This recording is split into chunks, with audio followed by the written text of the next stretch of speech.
Depuis 2 semaines, ces médecins généralistes pratiquent des consultations non plus à 23, mais à 25 €.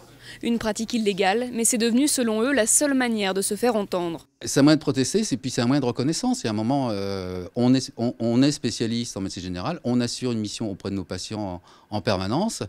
Il faut qu'on reconnaisse à notre juste mesure les actes que l'on fait. Car depuis 5 ans, le tarif de la consultation chez un généraliste en secteur 1 est bloqué à 23 €.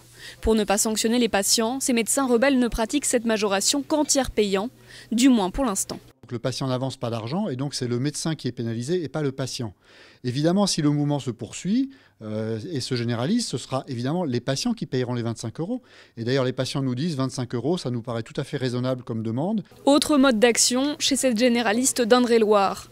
Elle facture désormais certaines visites longues à domicile 56 € au lieu de 33. Ah ben on est furieux, hein. On en a ras-le-bol. Il est légitime quand on passe 45 minutes avec un patient en soins palliatifs ou qu'on passe 45 minutes avec un patient qui est hémiplégique ou que 45 minutes avec un patient qui a une insuffisance cardiaque ou une insuffisance respiratoire, que ce temps-là soit rémunéré. Avec cette pratique, ces médecins prennent le risque de ne pas être payés du tout, car l'assurance maladie peut décider de ne pas leur rembourser la consultation.